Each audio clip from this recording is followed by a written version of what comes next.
Welcome back to episode 3 in our data structures subseries here. We're going to talk about another type of array known as the dynamic array. So we talked in the last video about what's known as a fixed array, or I think of it as a static array. Anyways, that's when you have a fixed size to your array, and with those types of arrays, you can't increase the size or anything. I mean, you can, but the memory is still going to be there in memory until your array goes out of scope or the program finishes. But with dynamic arrays, you can change the actual size of the array without having to waste a bunch of memory. So that's a major advantage to this type of array. So the syntax in C++ is the data type, then this pointer, and then the name of the array. Notice we don't have square brackets here. And then we assign this. We can do it either on this line or the next line, but we just use the new operator and then the data type. And then here is our square brackets, and then we put the size. Another thing with dynamic arrays is the size can be variable, so it doesn't have to be a constant size. You can get the size from the user and then use that. So that's pretty cool. The user can choose the size of the array. Anyways, here's an example. So we have char as our data type, then we are putting the this asterisk symbol, and then my array is the name, and then we assign this to a new 5 chars. So anyways, what's happening is on the stack, we're creating this my array pointer. That's why we're using this symbol here. This is basically a pointer, and then it points over to the starting address of our array, and the array, the actual elements, are allocated in the heap where dynamic memory is allocated. Anyways, chars, characters, they take up 1 byte, so this would be just 5 bytes in memory. So let me get my pen here. It would just take up 5, so 1 2 3 4 5, and there you go. That's our array. And then we can go ahead and delete this array, and it's the same thing as deallocating memory with that we talked about in programming. Anyways, we just put this square bracket in between the delete operator and the name of the array, and what that'll do is it will actually follow the pointer and then delete all of these contents. So there you go, like that. Not too good of a job, but whatever. Okay, let's go ahead and look at some code here. So you can see I've declared a dynamic array, called it my array, and it's of type char, and then I set it equal to a new 5 chars. And then one thing with C++11, you can actually initialize the values right on the same line by just putting that right after the square brackets. But in previous versions of the C++ language, you had to set each value or each index by itself. So we'd have to do something like my array, and then the index, so 0 is equal to, and then the value like that. And then we'd have to do that for like each index like this. Anyways, another thing to note here is if we were to do it that way, which we very well could, notice that we don't have to put this pointer symbol here, so the dereference operator. We don't have to actually dereference our arrays, and I don't know why that is. Maybe it's just a weird C++ thing. I don't know. If you know, then just put it down in the comments, and I will be sure to mention it. Anyways, we've initialized our values, so now we can go ahead and print them out. So what we're doing here is using for loop and just printing those specific indices. So anyways, if we save this and then we go ahead and compile it, so we'll just say G++ for the MinGW compiler, and we'll say -C for compile, and then main.cpp as we've always done. No errors, that's good. G++ O to link all this stuff, give it a name, so run me executable, and then we'll give it the object file there, and then we'll go ahead and run it. And there you go, you see A, B, C, D, E, and that's what we had. Now, with dynamic arrays, we can't use a size method, so we can't say anything like my array dot size like that. That doesn't work with dynamic arrays. I believe that does work with the statically allocated arrays or static arrays. Anyways, what we could do is, like I said, we could get this from the user. So let's just do this real quick. We could say cout and then size like that, if I can spell. And we need to finish that, and then we'll go ahead and get the size from the user. So we just say size, and we need to create that variable, so it's of type int size. There you go. And now what we can do is we can actually pass that size in there, so size, and obviously for consistency's sake we're going to put 5 in there just so we don't get any errors. And then what we can do is just put size here. So that's one way we could do it, make it a little bit more dynamic than just using a constant.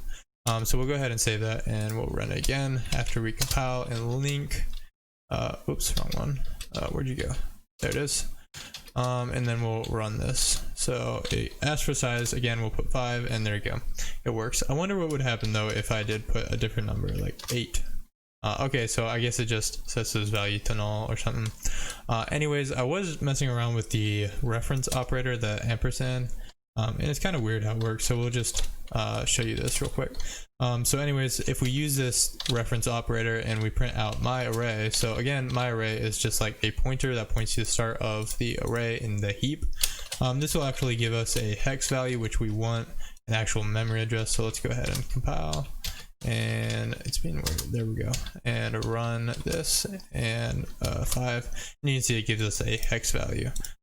Anyways, when I was trying to print out the actual memory address of a specific element, it wouldn't do this. So let's say I want to get the address of element 0 in the heap.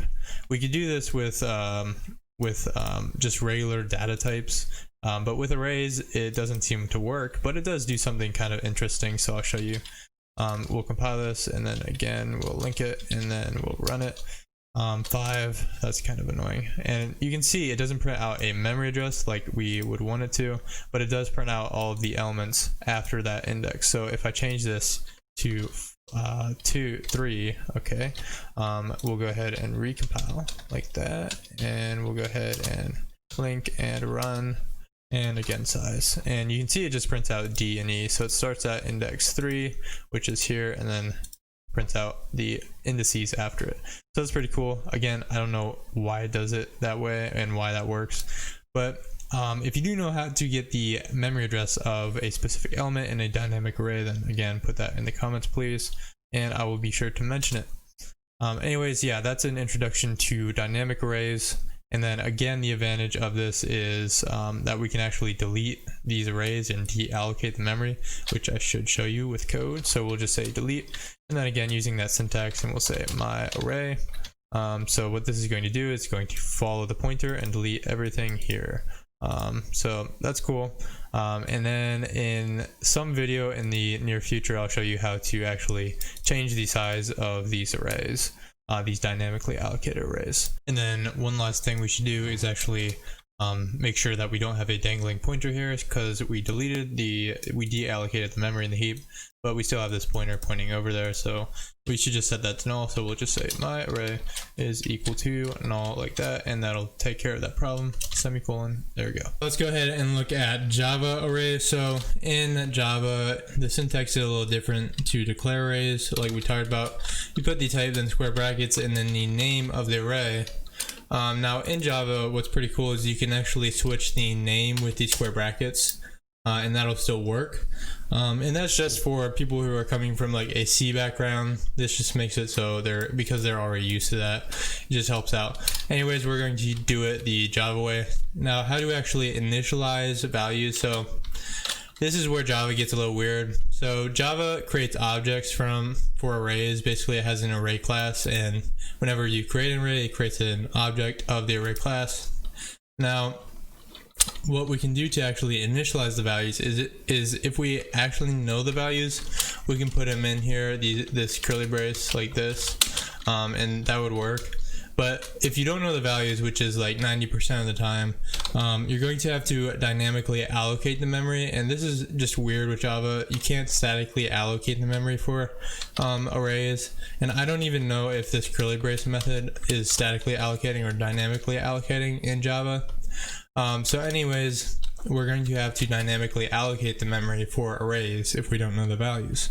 So we just do that by saying new, and then the type, and then our square brackets, and then our size. So we could say a constant, or with dynamic arrays, like we mentioned, we can go ahead and get this from the user. So in Java, we would print to the screen like this, and prompt for the size. So we'll say size, and then we'll go ahead and get that using a scanner. So we'll need the scanner class. So we have to import a module. So we have java.util.scanner.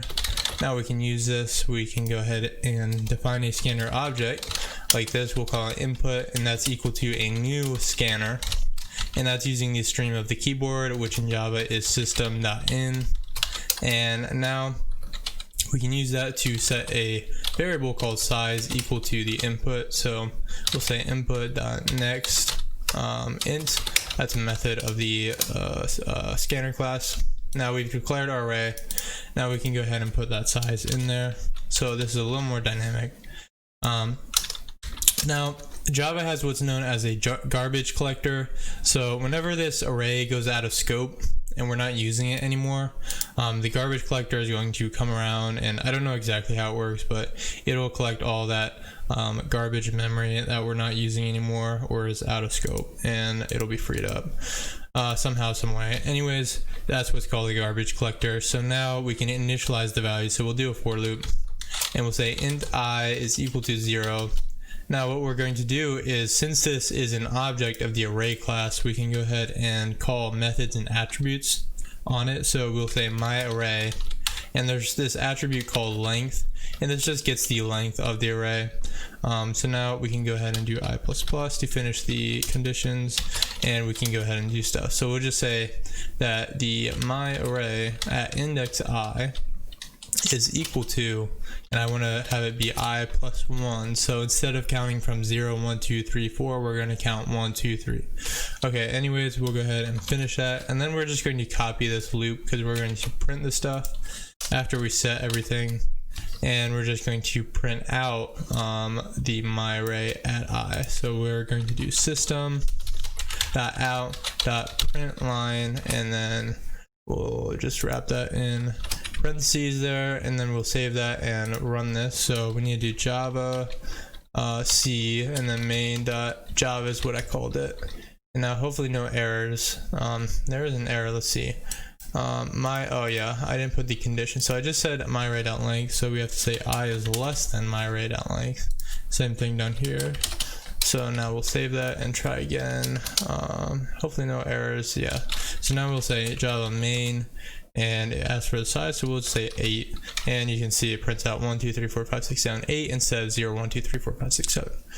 So yeah, that's arrays in Java. Little weird, and I saved it for this video since we're talking about dynamic arrays, and you have to dynamically allocate the arrays in Java. So anyways, that was a introduction to dynamic arrays. Perfect.